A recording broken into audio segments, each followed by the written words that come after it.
Teacher কম, এর মধ্যে সায়েন্সের টিচারকে পাল্টানো হচ্ছে।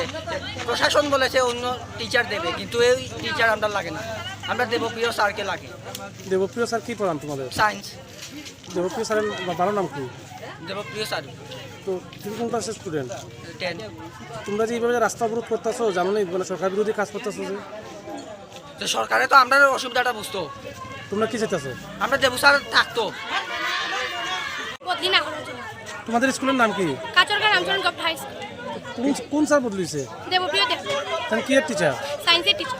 তো তোমরা কি চাইতেছো? আমরা চাই আমাদের স্যার আমাদের স্কুলে থাকে।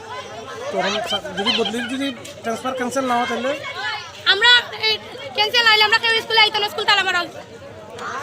তোমরা তোমরা তোমরা কি তোমাদের স্কুলের শিক্ষক মশাইদের জিজ্ঞাসা তোমাদের রাস্তার উপর করতেছো? স্যার তারা আমাদের বারণ করেছেন, কিন্তু আমরা মানতাম না স্যার তারা এই বারণ, কারণ আমরা দেবপ্রিয় স্যার তারা স্কুলে আইতেও পারি। আমাদের স্কুলে সায়েন্সের টিচার নাই, শুধু 2 জন টিচারের মধ্যে এখন নিলে কি আমরা কিরকম সব। তাছাড়া সামনে মাধ্যমিক পরীক্ষা, ওর নতুন টিচার দিলে তারা নতুন করে আবার শিখবো নাকি? তার নতুন টিচারের হাত থেকে। কোন স্কুলটা?